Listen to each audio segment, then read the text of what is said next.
No? So there are two divisions of people.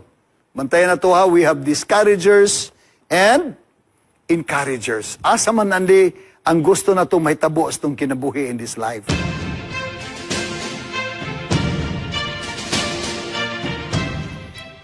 Atong hisgutan ang importante kayo nga topiko about rejoicing through the storm. Okay? But before that, magampo ta atong iduko ang atong ulo. O Lord God Almighty, we thank you that through the storm you are there for us. You're willing to give us comfort and ever ready to rescue us and ever ready to help us, Lord. And we should certainly believe that our future is so bright and clear because we have you as our God. Open our understanding, O Lord, as we listen to your words through your servant, O Lord, at this moment, that we may be able to understand your will upon us all, and that we can understand better our direction in this life through this presentation tonight. In Jesus' name we pray. Amen. So how many of us, mga kaigsunan, karong gabi nga we are actually having a lot of challenges in life while we are smiling, but yet inside our hearts is really struggling. No? Smile ta pero naghilak ta mga kaigsunan. Doon na iban nga naghilak sa kalipay pero kasagaran mga experiences kinabuhi ignon nga bahalag unsa may tabos kinabuhi magkatawa ta igsoon bisan ilawom sa circumstances kinabuhi sumala sa atong ginasgutan atong Miyerkules igsoon o atong Martes. But rejoice through the storm, the secret of unshakable Christian. So smiling on the outside while crying on the inside. How many of us have experienced this?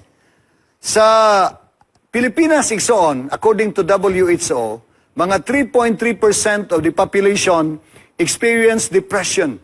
So about 3.3 million Filipinos are having problems as far as fear, anxiety, mga problema kay ngawas kinabuhi. Pero sa United States, it's about 8.3%. At least mga 29 million adults in 2021 na nag-experience susama sa naato na eksperyensyahan diri mga about 3.3 million Filipinos. Igsoon, atong hisgutan karon ug unsay gisulti ni Paul siyang kinabuhi. As I have said, nga si Paul iyang gitugyan ang iyang kinabuhi ngadto sa Ginoo sa dihang siya na konverter na nakahibalo og nagasalig sa Dios. Sa puno niya nga pagtuig so with his faith in his heart nga ang Ginoo nay bahala sa akong kinabuhi. And in his writings, one of his writings, Paul exhortation in all his writings reminds us nga unsa maingon niya, always rejoice is a continual command despite circumstances. So bisag unsa mga circumstances kinabuhi, most often not under circumstances in life or over circumstances, we have to rejoice in the Lord always. Nga naman, yung isulti in 1 Thessalonians 5:16 and 18, rejoice always, pray without ceasing, give thanks in all circumstances. Nga naman, for this is the will of God in Christ Jesus for you and for me. So dito mabalaka sa itong kinabuhi. In everything, give thanks. Kung ang ato mga pagampo, magahandom sa kinabuhi, igsoon, positibo nga gitubag sa Ginoo, then give thanks. Pasalamat sa Ginoo. Pero guwapa gitubag sa Ginoo, pila na kaadlaw, pila na kasimana, pila na kabulan, o tuig ba uroy, sa atong hangyo, o mga hangyo sa Ginoo, sa atong handom sa kinabuhi, o plano. Gusto tang maghimo nga makakaplag, o maayo nga bana, o asawa, o maayo nga panimalay, pero doon yung mga problema sa kinabuhi. Yet, ingon ang Ginoo, rejoice in the Lord always. Again, I say rejoice. Rejoice always. So, karon, but how do we do that? People rejoicing in a discouraging, in many discouragements in life, nga, it is impossible igsoon. Tanaw na to, nga ang mga tao, we know that life is full of challenges. Life throws kanang curveballs and we cannot understand why it happens. Unya, ang mga tao, di uban nga naka-experience siya o mga disappointments kinabuhi, mga setbacks, mga hardships. It is always there, every day. Doon yung mga tao nga, doon yung mga pagsulay sa kinabuhi nga unsurmountable and discouraging talaga. Nga they cannot really stand for it because it is there. No? But discouragement threatens to even overwhelm us. Kaya too much. And friends pretend to be concerned about us, but are actually glad to see us fall. Kining mga pagsulay, mga tanghaga sa kinabuhi igsoon, that is true to all. May tabo sa mga tao nagkalain-lain nga experiences kinabuhi. Pero si Paul, ingon siya kay iya namang gitugyan ang kinabuhi sa Ginoo, siya nagasalig naman sa Ginoo, nga without fear, sa Ginoo, in a humble way, I trust everything unto you, ikaw na'y bahala. Pero nagsulat si Paul sa 2 Corinthians 11:25 and 30, ingon siya nga, twice I was beaten with rods. Once I was stoned. Thrice I suffered shipwreck. A night and a day I have been in deep. Can you imagine, adlaw o gabi, dihay panahon nga nalunod sila mga kaigsunan or having problems actually, nga nagtuo siyang mamatay na siya. Yet despite all of this, he said, I will glory of the things which concern mine infirmities. Pagkanindot igsoon ang alagad sa Ginoo, bisag siya gigapos, gipriso, many times in his life, nagkapadayon o nag-rejoice nga Ginoo, ikaw na'y bahala sa kong kinabuhi. Tungod kay siya man si Paul, nagtugyan siyang kinabuhi. Nga mauntay atong himuon sa tong kinabuhi, nga we have to rejoice in the midst of storm. Now, Paul here emphasizes that rejoicing is not dependent on favorable conditions.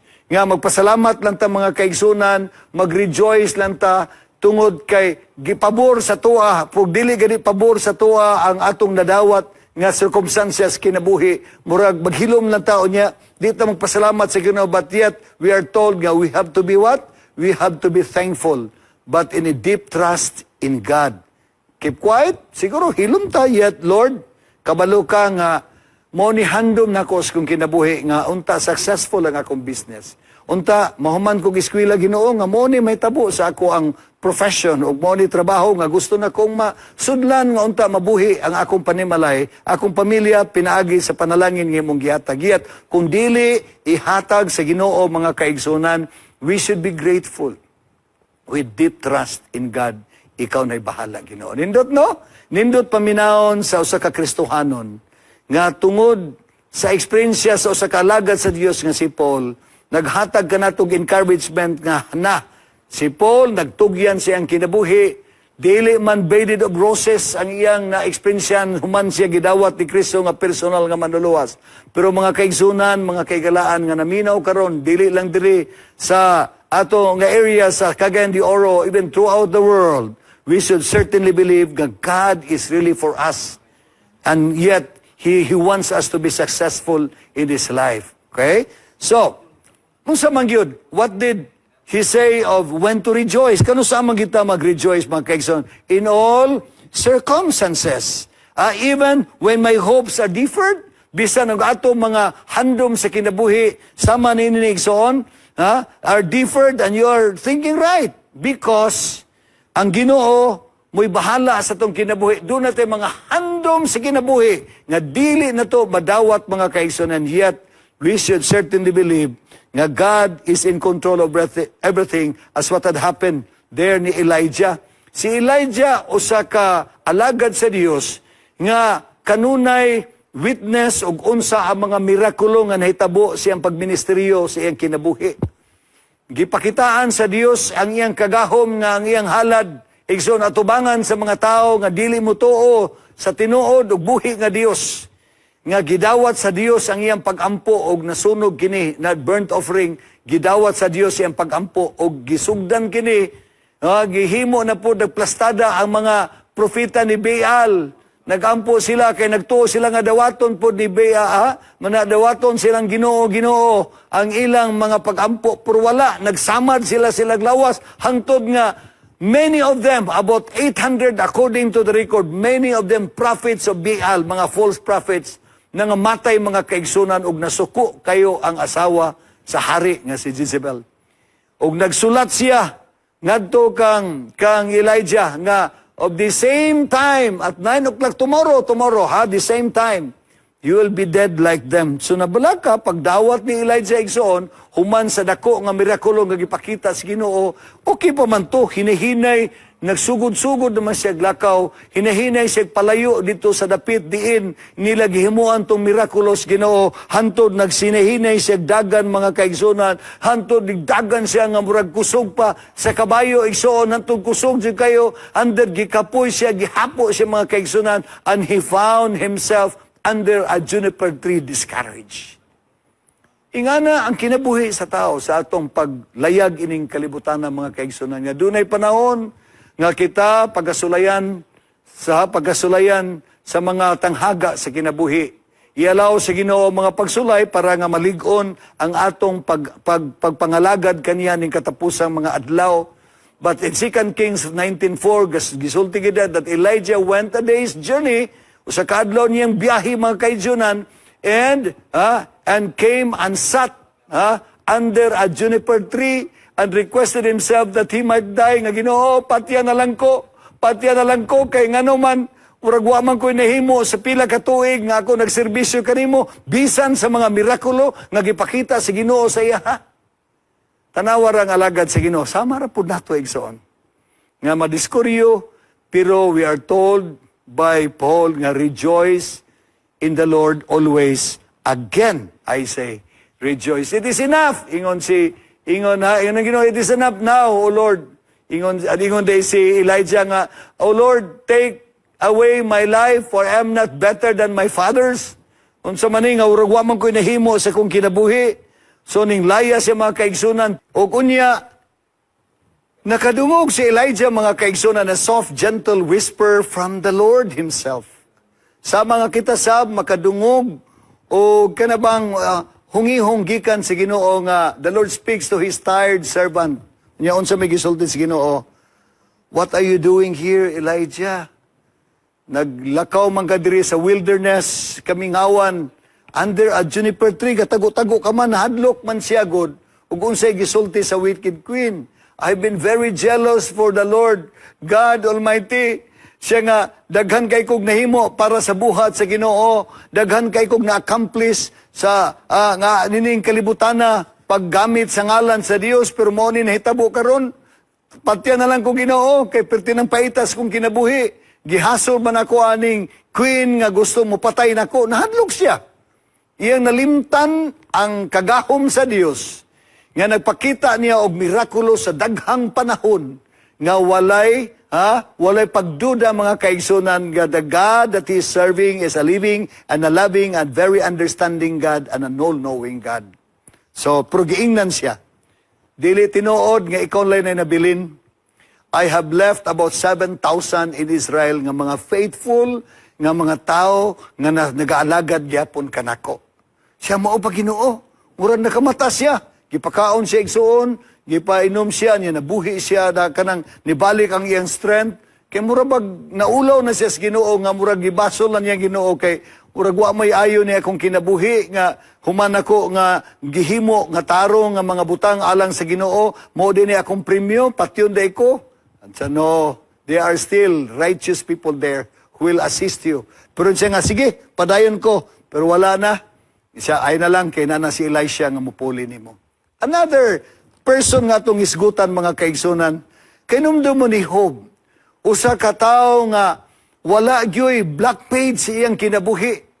Pero siya nag-aalagad sa Ginoo sa tibuok niyang kinabuhi. Gipanalanginan siya mga kaigsunan sa nindot nga mga kabataan, mga buutan o niya properties, pertindaghana, daghan siya camels, daghan siya og mga karniro, daghan siya mga mananap, dagko siya propiedad o niya, nindot ang iyang kinabuhi. Buutan man to at the beginning yung asawa, pero sa dihang nasakit na siya mga kaigsunan, nagduda ng iyang mga friends.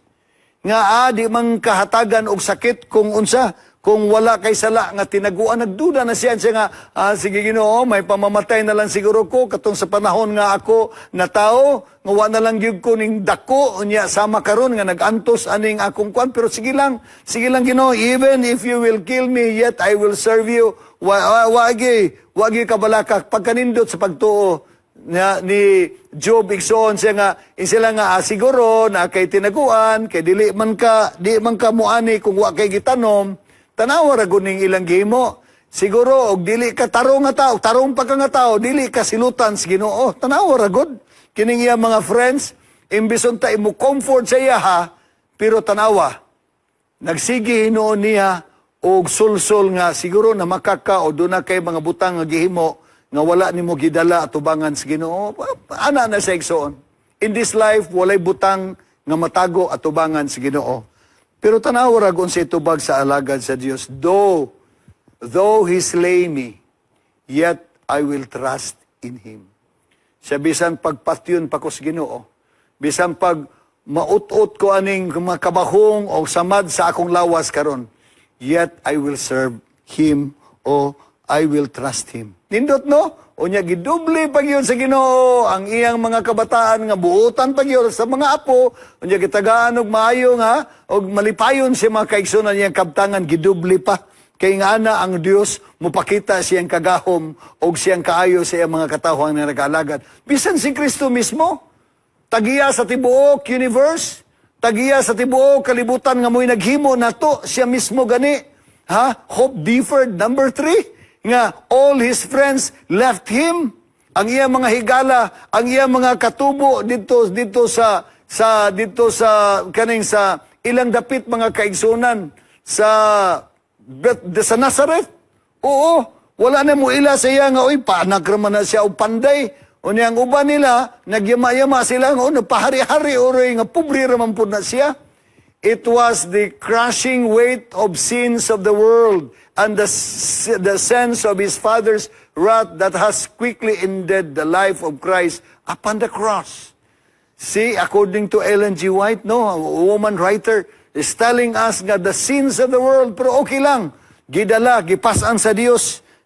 Ang sala, the Father's glory and the sustaining presence has been withdrawn from him because he was 100% human, 100% divine. Pero at this moment, gipakita sa Dios nga I am human being. I can. Madaran ako ni.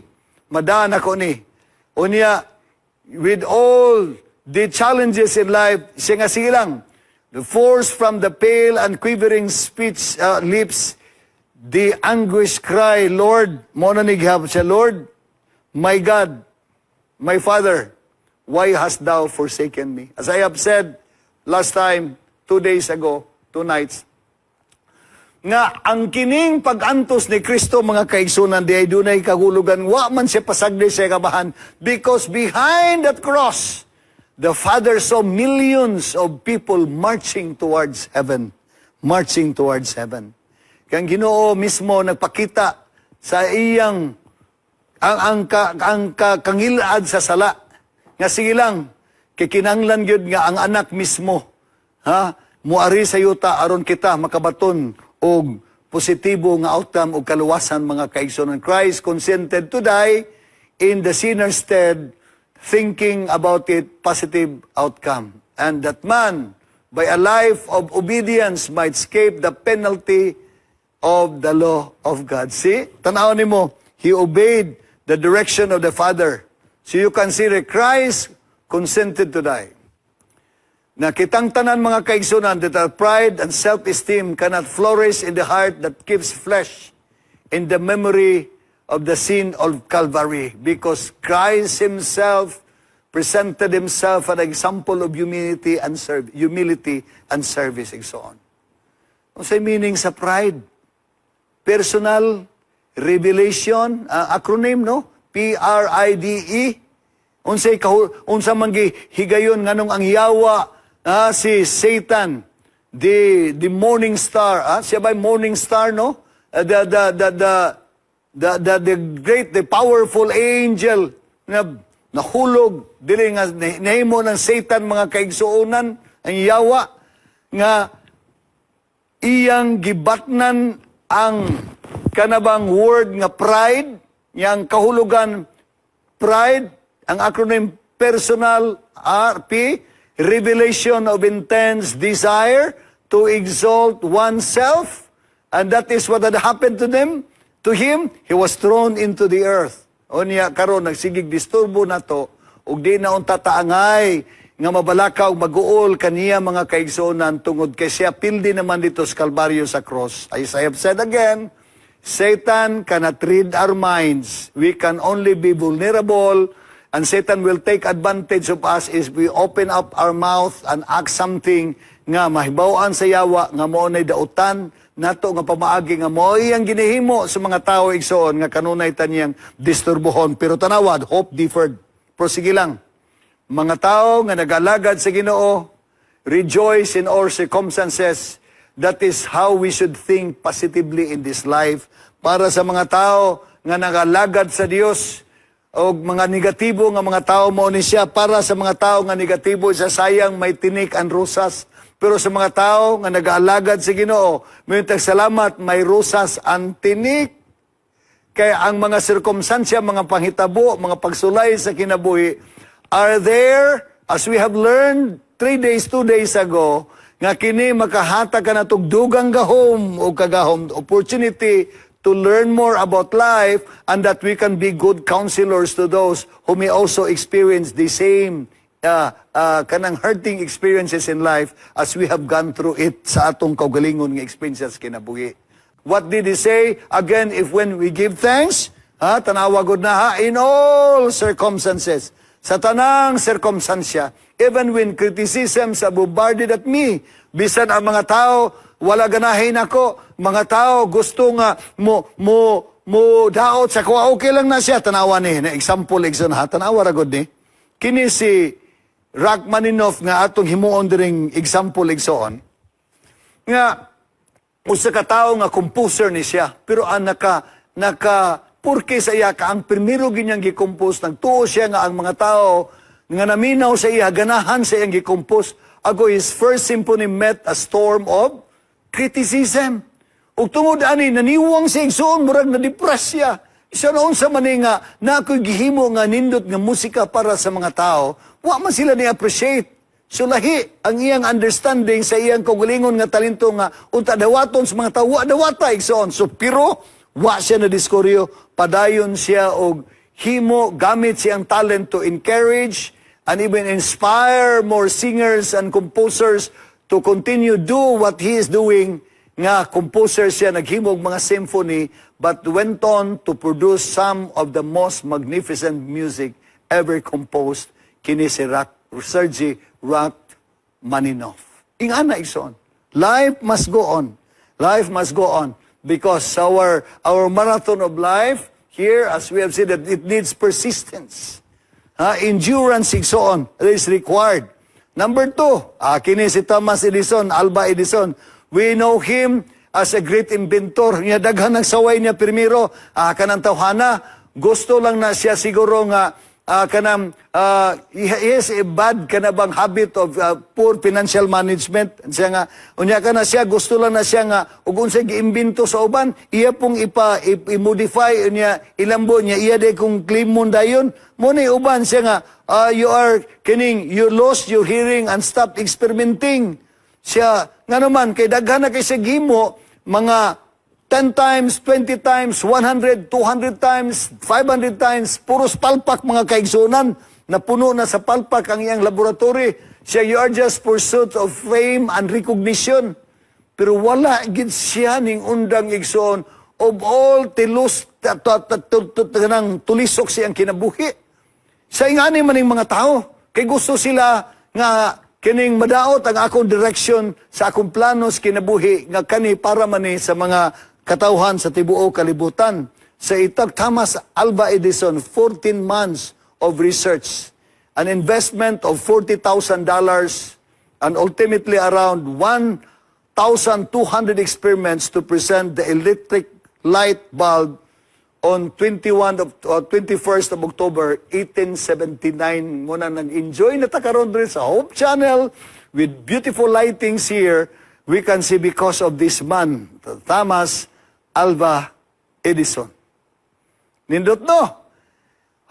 Tungod siyang persistent spirit, wala siya mahadlok mga kaigsunan sa mga tulisok o kanang mga saway sa mga tao. Siya I will not say that I failed 1,000 times, but rather found 1,000 ways that won't work, and I must continue on and on until finally I was able to light a bulb. Mo na ni karon, we are enjoying this because of this man.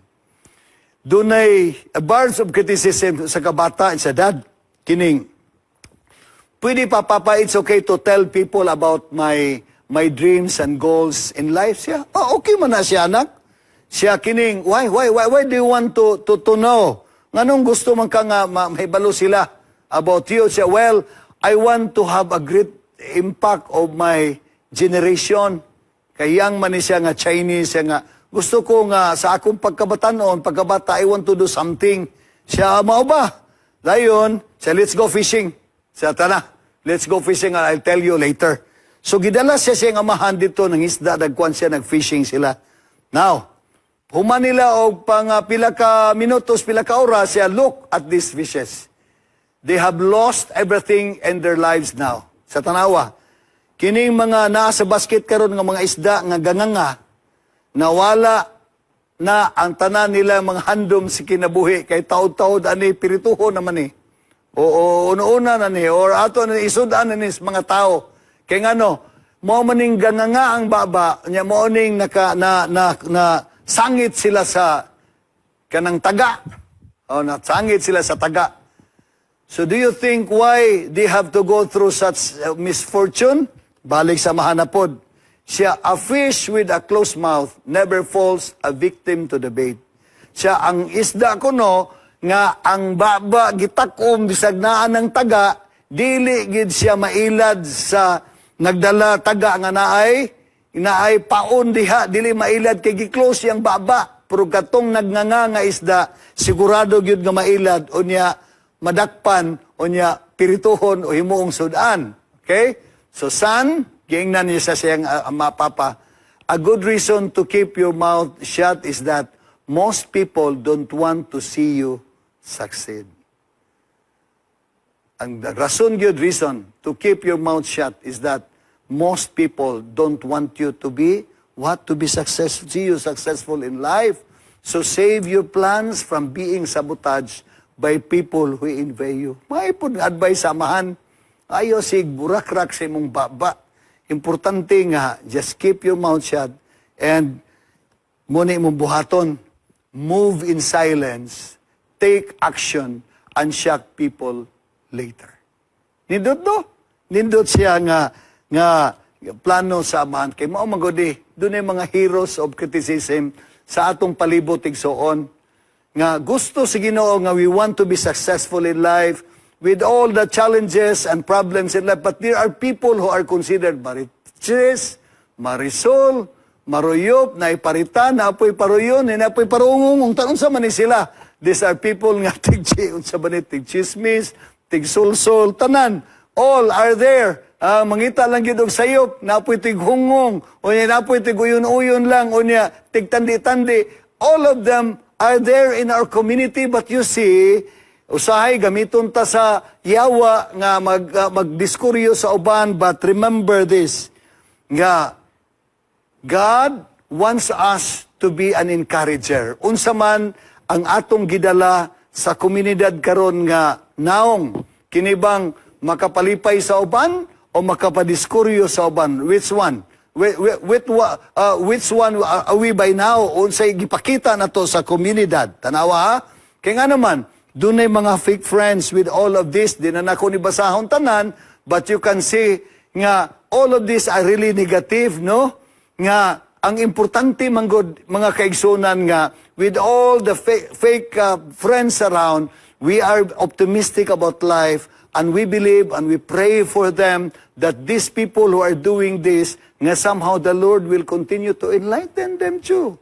Kay kitsu, kini sila igsuon kining mga tao ngay ani o in taon nagkuan po ni sila, naghandom sab ni sila nga dili unta sila makakita og away. Gusto sila og peaceful pud nga kinabuhi, no? No, so there are two divisions of people. Mantayan na to ha, we have discouragers and encouragers. Asa man andi ang gusto na to mahitabo sa tong kinabuhi in this life. We are already in our Thursday man ron, no? Ikalima na nga gabi nga naghisgot about the marathon of life series kinabuhi mga kaigsunan nga we need to be optimistic, we need to be positive about life and be a blessing to others and encouragement to others. Because if we want to be loved by other people, and if you want to make a contribution to the community, if you like to see your family, your church, and your friends grow, kung gusto tang higugmaon sa mga tao, kung gusto tang natay makontribute sa komunidad, o sa dapit diin kita sa iglesia, sa church, ato panimalay, o diin ta dapita, nga naata nagagamit sa atong talento, o gusto ta nga, if you would like to see your family, atong pamilya, atong iglesia, o atong friends mo grow. Okay? Unsa ko na advice mga kaigsunan, be somebody who keeps encouraging others. We should be an encourager rather than a discourager. So in conclusion, inunduman nato nga rejoicing even at the discouraging trials is not a naive command to ignore our struggles and pain, because trials are what? Are enjoyable. They are there. They are pains and struggles that we are really experiencing it, but we should certainly believe that God is watching us. God is always looking at our welfare. Gustos Ginoo nga magmalipayon ta in spite of all the struggles o mga pains sa kinabuhi, no? Then, but He called to rejoice in a posture, is a posture of faith. Nga even sa mga pagsulay sa kinabuhi, even sa mga maayong butang atong madawat sa Ginoo mga kaigsunan, bisan sa mga pagsulay sa kinabuhi, bisan ang atong handom sa kinabuhi, wala gihatag sa Ginoo, but we are told to what? We have to what? We have to be thankful to God, because it is a posture of faith, that the kind of faith in Christ that could transcend above those circumstances. Nga, makabaluta mo barog, makabaluta mo smile, makabaluta mo pakita at tubangan sa mga tao nga it's okay, because my God, our Father in heaven, who is the giver of all good gifts, is very concerned about us, and He loves us with an everlasting love. Gustos Ginoo nga siya magapadayon o papakita siyang kagahom nga siya tagian ng kalibutana o walay angay kabalakan sa tong kinabuhi. And it is rejoicing in the Lord, who is our unchanging source of strength and hope and peace. Nga bisan sa mga circumstances kinabuhi, magmaya ta, magmalipayon igsoon, tungod kay kabaluta nga ang Dios sa langit nahibalo sa tinuod nato nga kasing-kasing karon nga gusto ta magmalipayon, nga mag-successful sa atong kinabuhi. So, thanking God in all circumstances may seem an unreasonable order. But you see, but the spirit of gratitude shifts our focus on God's goodness even when things are tough. So, bisan tough ang kinabuhi, pero sa gihapon, mapasalamaton sa Ginoo sa mga panghitabo sa atong kinabuhi, mga kaigsoon. It is about acknowledging that while we feel lost or abandoned, God is with us, no? And He always work for our own good, mga kaigsuonan. It is trusting that God is shaping us, gamiton taniya, kung doon ay mga tao nga maka-experience sa similar to what we have experienced in this life, mahimot ang instrumento sa pag-encourage, nga mahimot ang panalangin kaniya, and ultimately bringing good from even the worst circumstances, even when we cannot see it. Nga through the eye of faith, nga pinaagis itong pagtuo sa Ginoo, nga ang Ginoo ra gyud mga kaigsunan, may bahala sa atong kinabuhi ning kalibutan. And every trial is an opportunity for growth, a chance to deepen our faith, and a moment to witness God's grace in action. Allowing God to do something.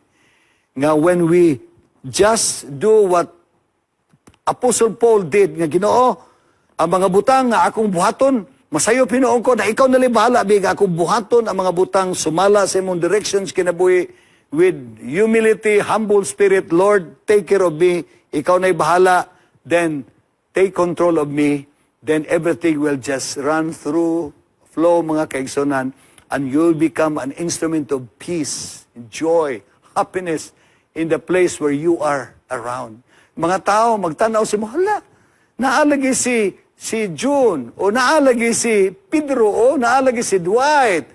Nga malipay sila, bisa pagtanaw lang sa mga istura, because it is contaminating, makatakod ang espiritu ng imong ipakita nga positibo ison in spite of the experiences, probably bad experiences in your life, yet they see you very optimistic about life. Always thanking God for the great opportunity of being part of this world, gigihimong instrumento sa Ginoo that rejoice in the midst of the storm and be a mighty instrument of God because He wants us to be a monument of His grace and mercy.